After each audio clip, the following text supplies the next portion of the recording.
Yeah. According to this, yeah, did it bring us back live again? Maybe. I just got a notification. Yeah, it looks like I'm seeing us that we are live again.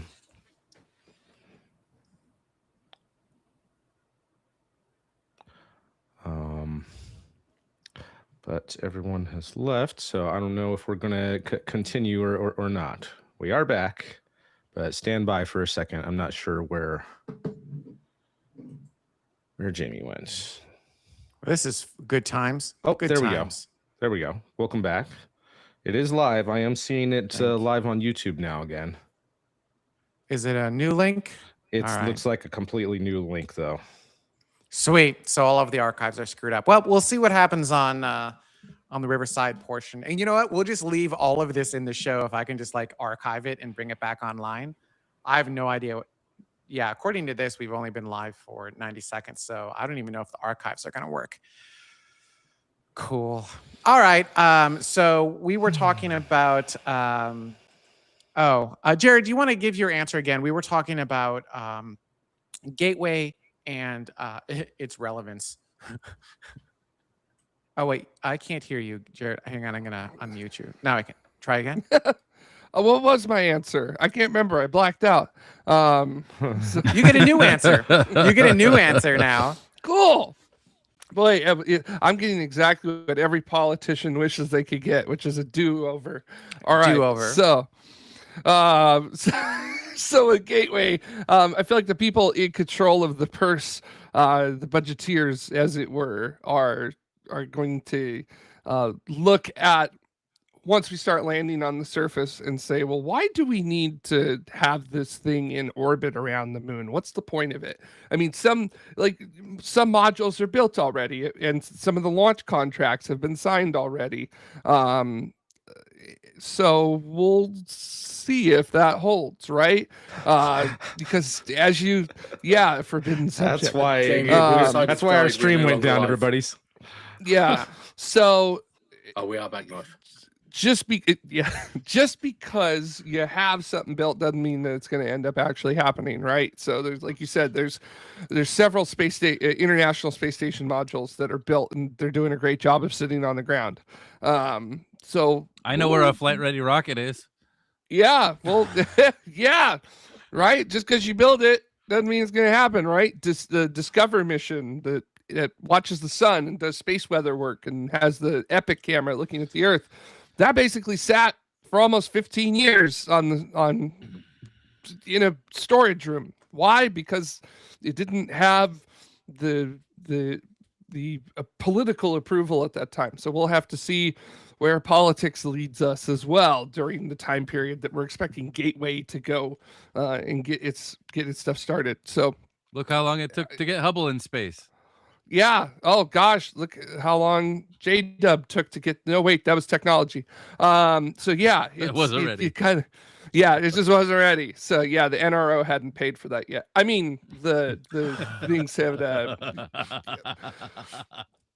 I don't think that applies. Hang on, that applies to Hubble. That doesn't apply to J-Dub, right? Like, you can't spin that thing around to Earth. That don't work. That's no. Don't worry. That was a joke. That was a joke. That was a joke. So yeah. I'm never getting hired in this town again. So yeah, we'll have to see what happens with Gateway. I would love to see a couple modules for Gateway done there, and I would love to be able to see like telepresence there as well, where you could do some work with rovers when we don't have people on the surface or anything like that. But also at the same time, if we're going to build a lunar base, I want an International Space Station type situation where we have a continuous human presence there, where we don't, piecemeal our time together there. So like, yeah, too long didn't read. I think Gateway is at the whims of the political winds, and that is a very bad thing to be at, because often the winds are good, but every once in a while you will get a hurricane that will sink you, and we'll have to see over the next couple of years. I think once the landing for Artemis happens, I think that changes things a bit. And I also think the changing of what the Artemis missions are going to do as well could benefit Gateway as well, since we are now going to be extending out Artemis here. We're no longer landing at 3. We're going to extend out a little bit. We're going to say, okay, let's take that time to do this. This may actually buy Gateway time to become a thing. So we'll see. Dado, what do you think? I feel like there's a lot of litter on the road to progress, and Gateway is likely to be some of that litter. Much like the SLS being a much needed yet ill-informed catalyst of things to come. I'm not sure that Gateway in its current form suits the future that people are looking at. Probably 10, maybe 15 years too late to keep the exact architecture and that exact hardware. The concept is relatively sound. If you want to have a permanent presence on the moon and don't have the capacity or will to have continuous direct to surface flights, Gateway gives you an opportunity to rendezvous in orbit and then do shuttle transfers from orbit to the surface of the moon via a different vehicle. And that, if we're doing any kind of in-situation resource utilization or any kind of mining or something like that, it's much less expensive to get multiple flights to the surface in smaller quantities than it is to get an entire starship full of media up from the surface to be able to go back to Earth. And I think there's use for the kind of concept, but maybe not for that specific architecture and that specific hardware. Now, I don't know this to be true, so grain of salt. I did read that basically the helo orbit that we're putting this thing into was basically for Orion, not for station to ground transport. And the weird orbit that it's in requires a decent amount of delta V in power to get from the surface of the moon up to station and back, because it's in such a strange, it's not synchronous, it's just a really weird orbit. I don't know that to be true, but if that is true, let's say it is really optimized just for Orion and like basically what Orion can and can't do, and let's just say it does take a great deal of energy to get from the surface of the moon up to the lunar gateway. What's the point? Right? Like, Yeah. I mean, because what you're describing is an Aldrin cycler, right? Like, and I think we've talked about that on the show, and that makes a ton of sense to me. I assume everyone here, right? But like, as soon as it takes just as much energy, as soon as you make it take a lot of energy to get from the surface to the station and back to the surface, I mean, just yeet the thing, right? Just, Yeah. One of the Mike, big what do you things. One of the big things that always frustrated me about the choice of that NRHO orbit was to make up for the lack of delta V of Orion and the European service module. And that was a conscious choice they made. The original Orion under Constellation had a completely different service module that would have been more powerful. And I don't understand why we have this almost comically underpowered service module for the Orion capsule. Just a small upgrade would be able to allow for a lot cooler destinations, but the NRHO orbit was chosen for that odd reason of that's what Orion can reach. That being said, it would be cool to have, that was the point of the exploration upper stage. And if they use Centaur 5, then we're not stuck with that. We have more options. And I think that we should still have something in lunar orbit, in much easier to reach lunar orbit.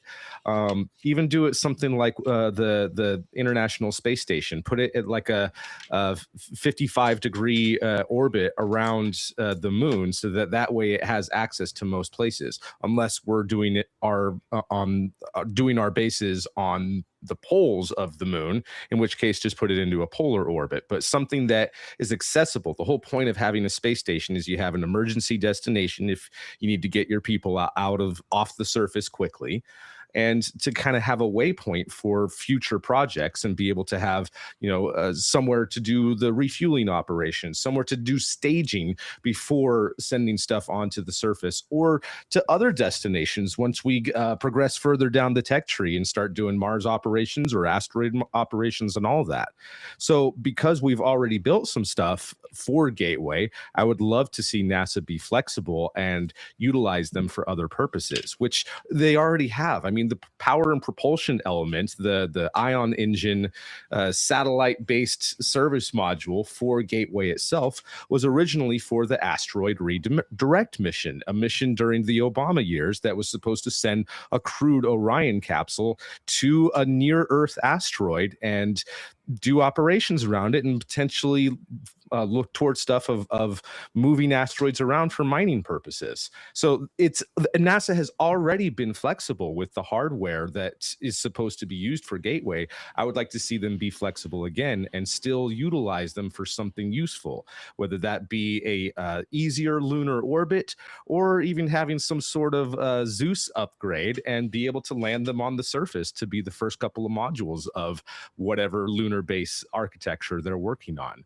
And that might not even be necessary because the type of stuff that we can bring with Blue Moon and Starship human landing system, or the cargo landing system rather, outclasses that entirely. And we can start bringing way bigger stuff and get to work on manufacturing metals and materials there to build on the surface without needing to bring a whole bunch of stuff from Earth first. So I don't know. Sorry to go off a long tangent there, but I hope end of the day, I really hope that they'll be flexible with what we have, utilize it for another purpose, or if they're not going to do that, then sell it to some commercial company to use for their private space station in low Earth orbit.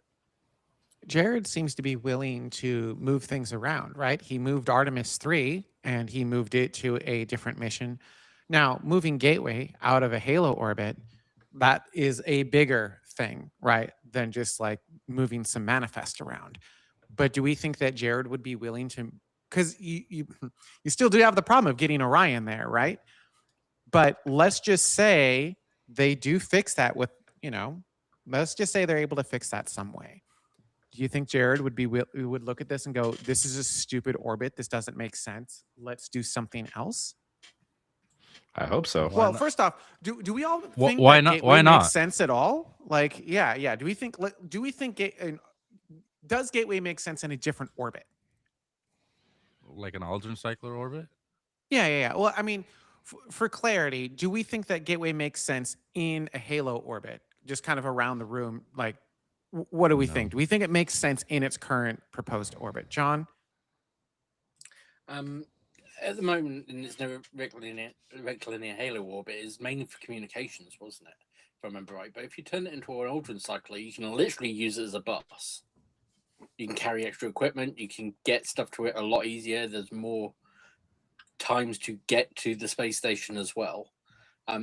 If you do need it to go into orbit somewhere, it's relatively easy to get into an orbit as well.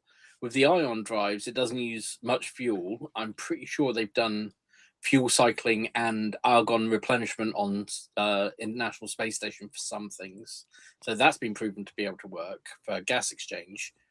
So putting in an Aldrin cycler would actually I think would be a fantastic job for it, because it could be used for multiple purposes. It could move into and out of orbits if needed to as well. Jared, what do you think? Do you think the Hilo orbit makes sense? For Lunar Gateway's currently stated purpose, yes, that NRHO orbit is exactly what Lunar Gateway should be doing, because of what a orbit like that provides for a platform like Lunar Gateway. Yeah, 100%. It's weird, but it accomplishes exactly what Lunar Gateway is specifically set out to do. Okay, so, let's loop back around because I'm going to have a follow-up question. Dutta, do you think the Halo orbit makes sense for Gateway? looking at something like Hubble, where you put it in an orbit where you barely have the capacity to reach it when you put it there. Anytime it needs maintenance or modification or to be able to access it, you're still at the limits of your capability. So if you're putting something into a weird orbit to get it there, if it needs any service, if it needs any access, if it's going to be useful to you in any purpose other than just doing its own thing in its own orbit, uh, it's going to be difficult to get to, and that's it's all about the delta V. So if you want to use it That's for the shirt anything, for the show, Dada. That's the shirt for the show. It's all about the delta V. so if you're going to be using it for anything in the future, you need to put it in an orbit that you can access. Space Mike, do you think that the Halo orbit makes sense? I'm sure, I know it's longer than Halo orbit, everyone. I'm shortening it down.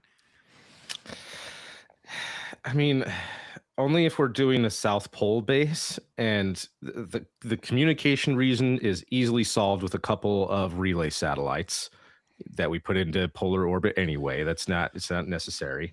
I would rather put it into some sort of polar orbit, or, like I said, a highly inclined orbit, so that you can reach almost anywhere on the surface within a matter of hours, not a matter of weeks.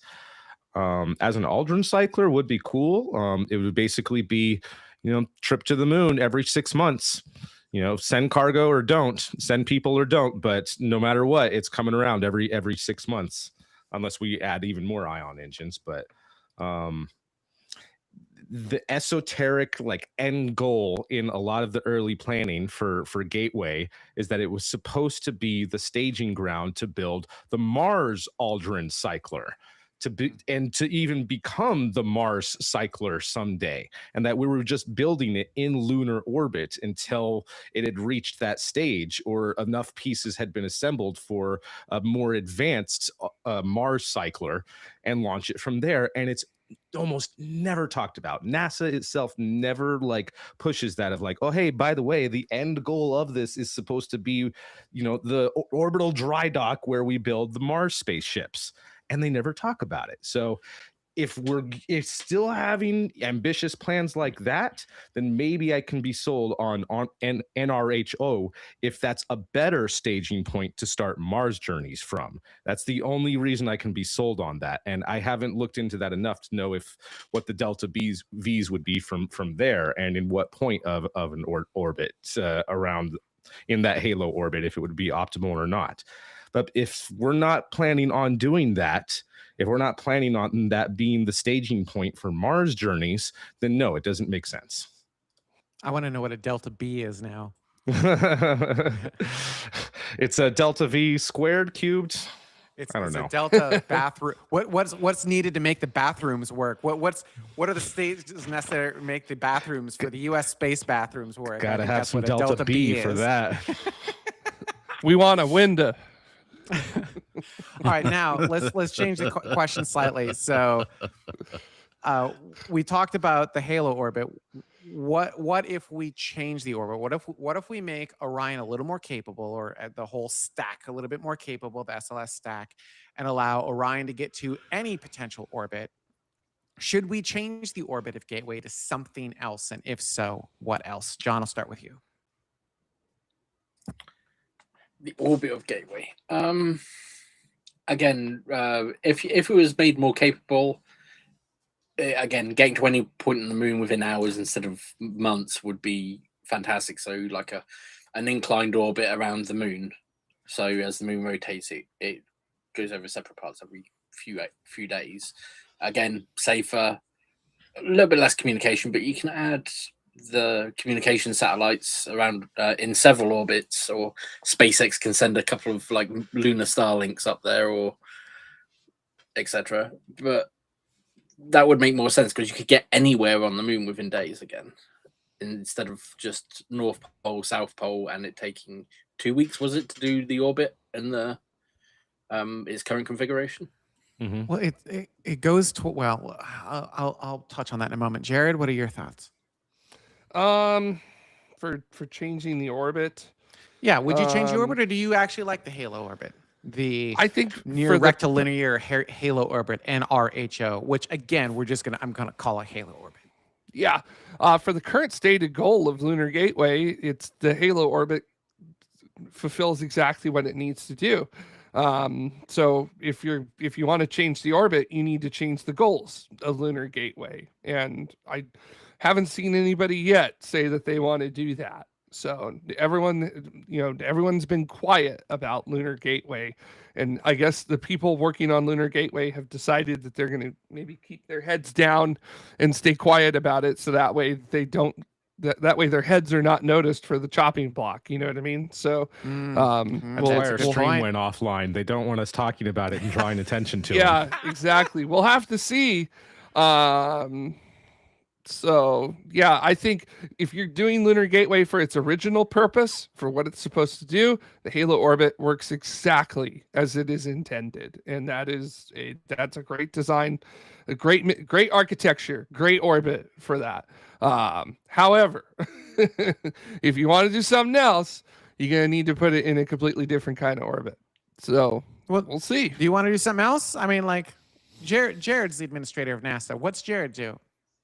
God help us all if Jared's the administrator of NASA. I gotta tell you, this has been the most confusing 4 months when people talk about NASA for me, because I'm just like, I don't want that kind of power. So, why you gotta put me on the spot here?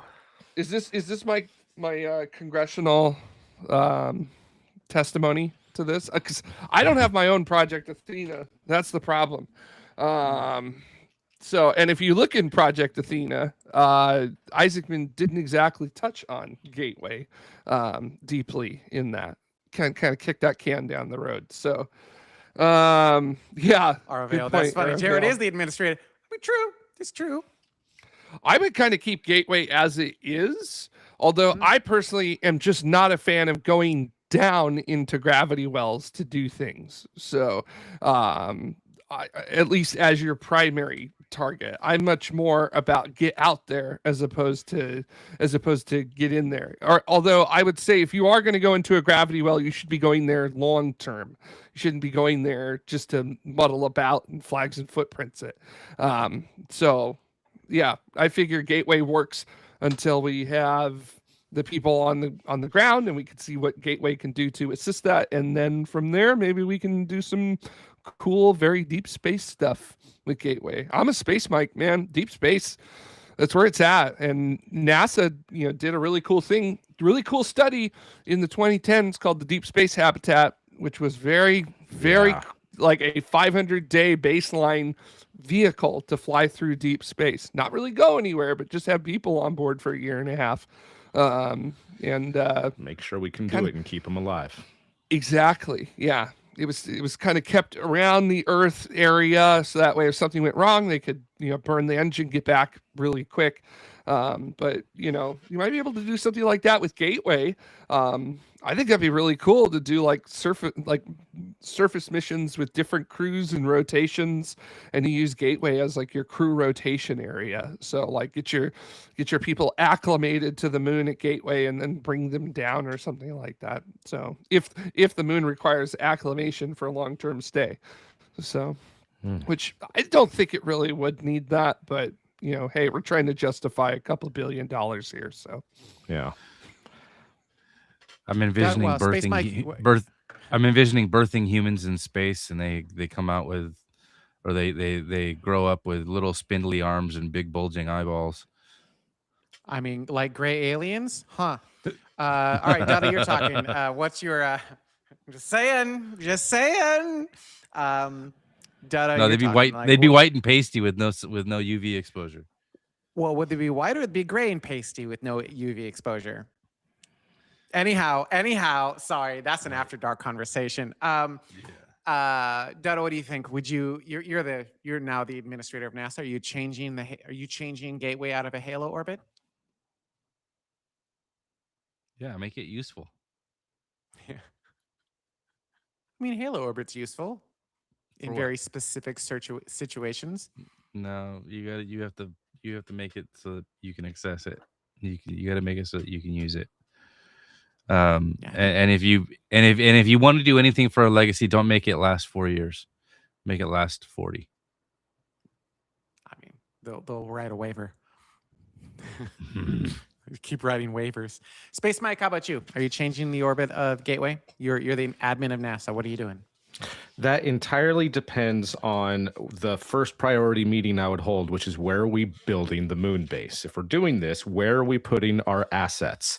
Are we putting the nuclear reactors right next to the human-tended moon base, or are we having that further away? Are we down to do the radio astronomy assets on the far side of the moon that doesn't have any interference from Earth, or not? Where are we putting our assets? That's the big question. It seems like the poles are the most likely candidates right now, especially since that's where we're sending most of these CLIPS missions. And if that's what we're doing, then I want either a high inclination or a sun synchronous polar orbit so that we have continuous sunlight, continuous communication, and plenty of opportunities to conduct rescue missions and place assets all over the entire surface of the moon, and not just be stuck to something equatorial. So first and foremost, where are we putting the moon base? Where are we putting our stuff? Then we can decide which would be the proper orbit to put Gateway into. Then you let the scientists figure that out instead of Congress. Well, hold up. When you let the scientists do it, you end up with a JW-ST that's 20 years late and $500 billion over budget. You gotta, there's a balancing act there. Yeah, and it works. Oops, it works. You know, worked. It makes me sad It because works. we gave Jared so much crap for so many years, and then it all worked, and now it's great. You can turn the tables. I think the statute of limitations is far enough along now that I could probably say this out loud, which is that I talked to someone from Northrop about all the things that Webb had to do in order to like unfold and lock into place and everything. And they were like, oh yeah, that's like an order of magnitude less than the most we've ever had to do. Really? Yeah. My God. Yeah. Order of magnitude. Uh-huh. We're talking about the crumbs here, guys. The secret space program is way crazier, but that's They're a already conversation they're for already another on the time. far side of the moon. I should have said the dark side. They're on the dark side of the moon. All right, chat room, I want to know your comments as well. If you're NASA administrator, are you keeping Gateway in the Halo orbit? Are you changing the orbit? And if you're changing it, what does that look like? Leave your comments in there. So, we're having troubles with Riverside, so I apologize to people watching live. I'm not going to bring the questions in, but in After Dark, we're going to talk about the issues we had today, and I think my plan moving forward, because that's not fun. And I'm going to challenge Colton to get that archived feature so I can pull in comments from the last week's show into the next show. Challenge him to get that done by next week, and maybe we'll see if we can't actually get your comments going for next week's show. You're going to see some changes. Again, we'll talk about that in After Dark. Until then, we've got one more trivia question for the team here, and that is on March 3rd, 1969, don't mock my glasses. Hang on. NASA launched Apollo 9. It achieved a major historic first. I don't know why I put first in quotes. That made the Apollo 11 moon landing possible. What was that first? Was it A, it was the first crew orbit of Earth using a Saturn V, just to piss you guys off. B, Saturn V. Yes, we're calling it a Saturn V now. Was it the first spacewalk by an American astronaut? That was Bravo. Charlie, was it the first crewed flight of the lunar module in space? Or Delta, was it the first docking between two different nations? All right, chat room. I know everyone already knows this answer because we've already talked about it earlier in the show. But we're gonna wait the full 30 seconds anyhow. I do want to ask after the answer about something. Yeah. Go ahead. What, after the after. answer? Okay. Yeah. I want to know which one you get. All right. So, John, we'll start with you. I'm gonna go for C. I have no Charlie, idea.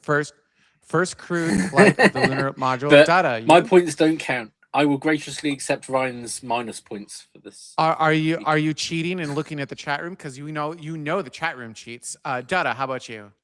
Oh, I Charlie as already well. know Dutta knows the answer. I What? might enable their cheating. You never know. You don't see Char- what I do. Charlie as well. Charlie? Space Mike? C is for cheaters. I mean, Charlie. C is for cheaters. And Jared, what's your answer? I'm gonna go with C as well. Yeah, the answer is of course C.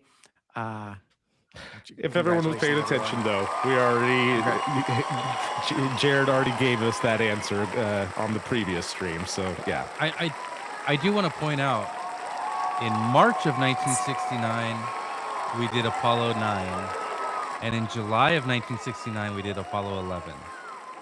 We also did Apollo 10 in there somewhere. So that launch cadence was no joke back in the 60s. Nope. Yeah, I mean, and then you look at the Space Launch System and you're like, hey, like what the What heck, the hell? guys? Yeah. All right, let's yeah, go. we should Hang be on, wrapping left. up the Artemis So- program by now. I wanted to throw out there, did Apollo 8 go into Earth orbit technically? Did they do 1 or 2 orbits before they went on their way to the moon? Yes. Okay. Yeah.